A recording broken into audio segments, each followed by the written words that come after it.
भाई जेएनयू में जो कुछ भी हुआ है वो बहुत ही दुर्भाग्यपूर्ण है। और मैंने पहले भी कहा था कि कोई भी राष्ट्रविरोधी नारे लगाता है अथवा भारत की एकता, अखंडता अथवा संप्रभुता पर सवालिया निशान लगाने की कोशिश करता है, उसे हमारी सरकार किसी भी सूरत में माफ नहीं करेगी।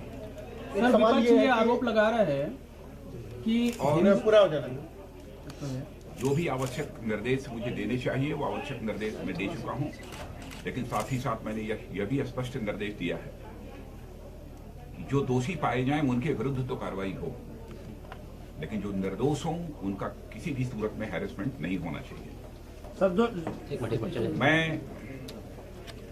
सभी देश के संगठनों से, सभी राजनीतिक पार्टियों से विनम्रतापूर्वक ये अपील करना चाहता हूं, कहीं पर भी ऐसी कोई स्थिति पैदा होती है जहां राष्ट्र विरोधी नारे लगते हों अथवा भारत की एकता, अखंडता अथवा संप्रभुता पर कोई सवालिया निशान लगाने की यदि कोई कोशिश कर रहा है तो पूरे भारत को एक स्वर में बोलना चाहिए। मैं सभी से अपील करना चाहता हूं, किसी को भी इस प्रकार की घटनाओं से राजनीतिक लाभ लेने की कोशिश नहीं करनी चाहिए और इस प्रकार की जो दुर्भाग्यपूर्ण घटनाएं होती हैं उनको राजनीतिक लाभ अथवा हानि के तराजू पर नहीं तोला जाना चाहिए, बल्कि एक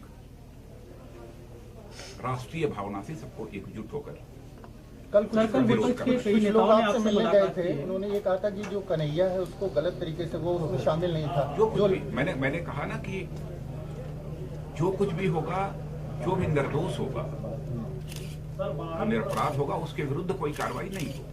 तो सर अब पुलिस ने कैसे गिरफ्तार किया, क्या किया, ये तो पुलिस के पास क्या प्रमाण है, क्या तथ्य है, अब उसके बारे में मैं कुछ नहीं कह सकता। जेएनयू में एक छोटी सी घटना हुई है, ये कुछ लोग आरोप लगा रहे हैं कि कुछ बीएचपी और मैं यह भी स्पष्ट कर देना चाहता हूं कि जेएनयू की जो घटना हुई है उसे लश्कर-ए-तोयबा के चीफ हाफिज सईद का भी समर्थन प्राप्त है। देश को इस हकीकत को भी समझना चाहिए, क्योंकि उसने समर्थन किया है लश्कर-ए-तोयबा के चीफ हाफिज सईद ने। यह भी बहुत ही दुर्भाग्यपूर्ण है। वामपंथी लोगों मैं किसी को कुछ नहीं कहना चाहता। मेरे मंत्री जी, सियाचिन में फोर्स क्यों बढ़ाई जा रही है? सियाचिन में फोर्स बढ़ाई जा रही है तरफ से। कन्हैया का ये सवाल है कि जिस तरीके से जेएनयू में वामपंथी लोग हैं, ज्यादा लोग हैं और कुछ मुट्ठी भर लोग हैं, इस तरह के लोग उसको बदनाम करने की कोशिश कर रहे हैं, तो एबीपी और सवाल ये है कि कुछ लोग करना चाह रही है जो इस तरह के नारे लगाते हैं, मुट्ठी भर लोग हैं, लेकिन कहीं ना कहीं जो एक आरोप है कि बीजेपी के लोग वहाँ पर पूरी जो जेएनयू है उसको डिस्क्रेडिट करने की कोशिश कर रहे हैं, पूरी संस्था। कोई जवाब नहीं देना चाहता। नहीं, जो राहुल गांधी मैं सीधे नाम ले रहा हूँ, वो ऐसे लोगों को बढ़ावा दे रहे हैं तो सरकार उन पे कोई कार्रवाई नहीं करेगी। व्यक्ति विशेष का नाम नहीं लेना चाहता हूं। गृह मंत्री जी, सभी संगठनों से, सभी राजनीतिक दलों से ये विनम्रता में सेना का मूवमेंट बढ़ा है क्या? राष्ट्र भक्ति से जुड़ा हुआ सवाल यदि कहीं पर भी कोई खड़ा होता है तो सभी को एकजुट खड़ा होना चाहिए, सभी को एक स्वर में बोलना चाहिए। कर रहे हैं क्या उनकी राष्ट्रभक्ति की संदेह के घेरे में? मैं किसी भी व्यक्ति विशेष अथवा किसी राजनीतिक पार्टी के संबंध में कोई टिप्पणी नहीं कर सर, राहुल गांधी ने जो कल कहा पाकिस्तान और भारत के बीच का संबंध फिर से बिगड़ रहे हैं। आपने कहा जो लोग नारे लगा रहे थे उनका जो लोग समर्थन कर रहे हैं उनके लिए क्या कहेंगे? राहुल गांधी कह रहे हैं कि विचारधाराओं को दबाया जा रहा है। कमेंट नहीं करना चाहता हूं। मैं पुनः अपनी बात को दोहरा देना चाहता हूं कि जो भी इस राष्ट्र की एकता, अखंडता, संप्रभुता पर सवालिया निशान लगाने की कोशिश करेगा अथवा इस भारत राष्ट्र के मान सम्मान, स्वाभिमान पर चोट पहुंचाने की कोशिश करेगा, उसे किसी भी सूरत में माफ नहीं। पाकिस्तान के साथ जो लोग आगे जारी रहेगी, पाकिस्तान के साथ जो वार्ता चलती है वो आगे जारी रहेगी या अभी कुछ विचार होगा? देखते जाइए आगे की बहुत सारी ऐसी चीजें होती हैं कि हम नहीं उस पर कमेंट। सियाचिन में फोर्स की मूवमेंट बढ़ रही है क्या?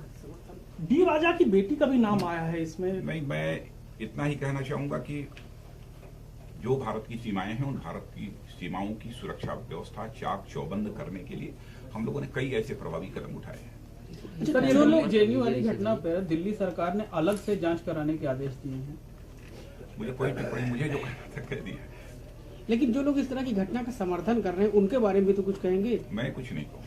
वो लोग भी जो देशद्रोही माने, वो भी तो जो देशद्रोहियों का अगर ऐसी घटनाओं का समर्थन करता दे रहे हैं, विचारधाराओं को दबाया जा रहा है। आप सब प्रेस के मित्र हो, आप सब लोग सब समझते हो, आप ही लोग अच्छा, देखिए, कन्हैया के क्या माता है? पिता ने पटना में ये वक्तव्य दिया है कि हिंदूवादी विचारधारा के खिलाफ कन्हैया आवाज उठा था, इसलिए उसे साजिशन फंसाया गया है। नहीं, इस देश में आज से नहीं, बहुत पहले से कई विचारधाराएं हैं, लेकिन विचारधारा को लेकर माने ऐसे हालात नहीं पैदा होनी चाहिए कि कोई भी विचारधारा बिल्कुल। गृह मंत्री जी, क्या उत्तर प्रदेश की कानून व्यवस्था से संतुष्ट हैं आप? स्थिति खराब हो रही है या आगे बेहतर बढ़े। हो रही है? ये जो विचारधारा की चल लड़ाई रही है। है उससे स्थिति और खराब होती जा रही है या बेहतर होती जा मैंने रही मैं है? किसी विचारधारा के बारे में भी टिप्पणी नहीं करना। सर, जो जिस विचारधारा को मानता हो वो विचारधारा को माने, मुझे उसमें कोई आपत्ति नहीं है, लेकिन भारत के मान सम्मान स्वाभिमान पर चोट नहीं पहुंचनी चाहिए। भारत की एकता, अखंडता और संप्रभुता के ऊपर किसी भी सूरत में प्रश्न चिन्ह लगाने की इजाजत भी किसी को नहीं दी जा सकती, और यह सवालिया निशान किसी भी सूरत में लगने न पाए, ये सभी को चिंता करनी चाहिए। अच्छा, अभिव्यक्ति की स्वतंत्रता के नाम पे कभी भी कुछ भी कोई कर देगा? कुछ भी बोल सकता है। अरे कुछ आप लोग फिर तय करो। यूपी गवर्नमेंट के बारे में क्या कहेंगे? व्यवस्था से गृह मंत्री संतुष्ट हैं? लगातार हो रही है बिहार में भी, यूपी में भी, क्या कहना चाहिए? सर, उत्तर जहां प्रदेश तक कानून और व्यवस्था का प्रश्न है, ये पूरी तरह से राज्य सरकारों का ही एक विषय है, लेकिन देश का गृह मंत्री होने के नाते इतना मैं जरूर कहूंगा कि किसी भी राज्य को उस राज्य की कानून और व्यवस्था को सुनिश्चित करने के लिए जिस भी प्रकार की मदद हो की आवश्यकता होगी, वह हम भारत सरकार के द्वारा मदद मुहैया करेंगे। लेकिन कानून व्यवस्था बिगड़ रही है, इस पर कानून व्यवस्था बिगड़ रही है यूपी बिहार के।